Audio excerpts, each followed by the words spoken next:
Hello, guys. I'm Alex Mohammed, and I'm here today with Ezekiel Ankra. And today we're Nope. going to be talking about senioritis. Personally, senioritis has been affecting me crazy amounts this year, even last year. Even though I wasn't a senior, but yeah. So I first want to start off with the statistic that Trapezy Online provided.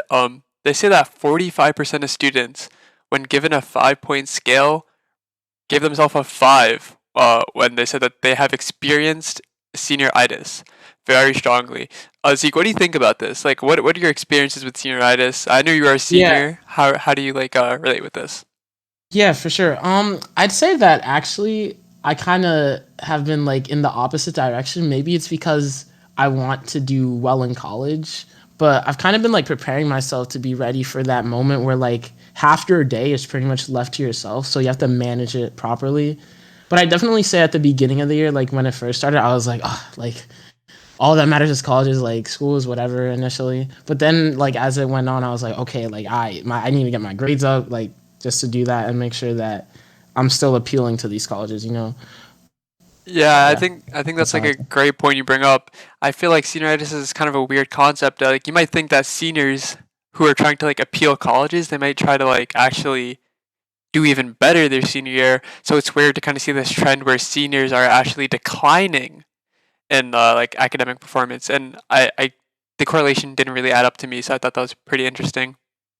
Because like personally, someone who just applied to college, after I applied to college, then I felt the senioritis kick in.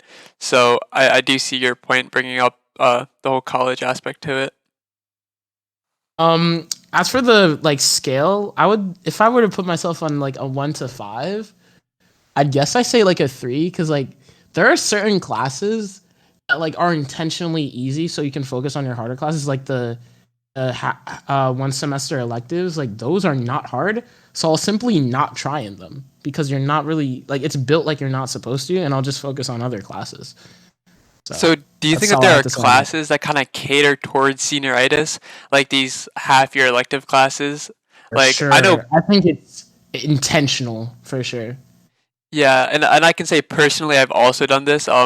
This year I took a class astronomy, which I knew would be a lighter elective science class, just to kind of fill in the credits. And I knew taking this class would kind of alleviate some of the stress from taking classes like AP Macro, AP College Calculus, um, College Marketing, which are more like rigorous classes, which are like more likely to cause senioritis. So taking a class like astronomy is a really good break from you know the heavy workload from these AP classes and college level classes.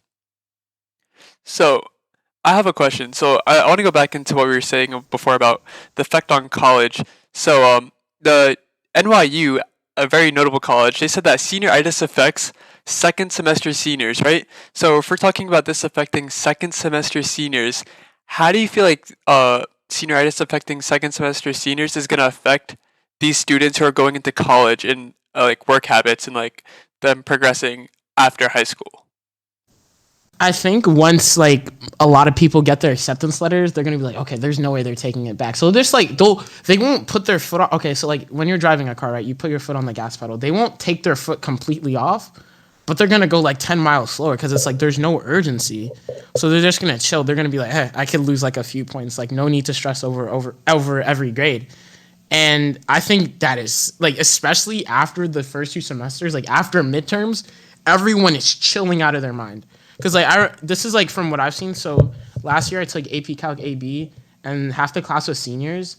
And after our midterm, it was so lax. Like everyone was like, not. I don't want to say like we weren't studying. Like we were still studying a lot because we saw the AP later. But everyone was just low key like, yeah, I'm in my college. Like okay, whatever. They just do the homework and that's it. They barely study. Their test grades or whatever. Like I assume like the same will still happen to like 80% of our seniors. Like unless you really really care about your grade, then you're kind of just gonna chill a little bit.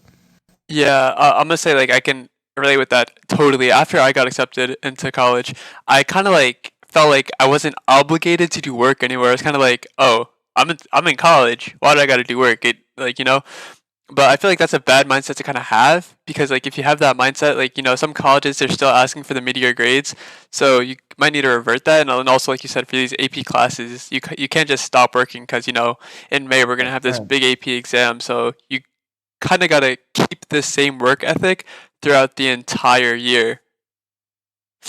And so now that we went into like work ethic, so now that you're into college, right? Right. Let's say you are suffering from senioritis, for like this, like the long term effects of senioritis. How do you think you should like kind of cope with this? I'd say honestly, like what I've done is just keep myself busy because once you're busy, you're kind of just gonna stay with the flow of like doing work. Like for me, so I'm like coming home like way later than I used to like last year because I just have a lot of things to do with clubs or rehearsal. So I feel like when you keep yourself busy, you're always going to be in a mindset of like, oh, okay, I know what I need to like you're going to budget your time. Whereas if you have too much time, you're just going to let it run away from you. And I think that's low key like a problem with time management in general and why it's so important in college is because you have so much time so you're just gonna put everything off, and then suddenly it's like, oh, this is due now, and you're like, I never started this. I thought I had more time. You did. You just let it escape away from you, and that's why I think like keeping yourself busy, always having to time manage is just gonna keep yourself more ready for whatever's in college because teachers aren't gonna check up on you. They're gonna or professors aren't gonna check up on you. They're gonna say this is due next week, and then they'll remind you when it's already due. Be like, okay, I hope you had this ready, and if you didn't, that's too bad. I don't really care unless you go to them for help. Yeah, I totally agree. Also, the source that I'm looking at right now, SNHU, Southern New Hampshire University, they also agree. They recommend that you give yourself a nice organized schedule and that you surround yourself with support and that you change things up like you said. Like you said, you kept yourself busy doing stuff like the school play. So SNHU recommends that you kind of take a break from your everyday normal life because senioritis may be kind of affected by the same mundane lifestyle. So if you're able to like change things up and take a break from like your normal lifestyle, then you'll be really able to combat senioritis. So it's really important to be mindful of senioritis.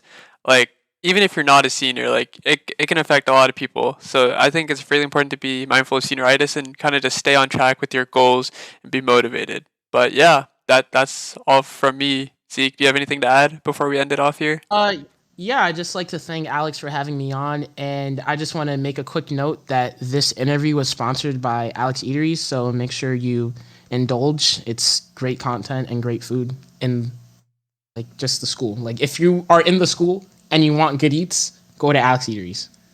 Also outside the school too, alexeatery.com. You already know. But Look out for them. anyways, regardless, thank you guys for listening to our podcast today. We've had a blast recording, and I hope you guys all have a great day. Peace out.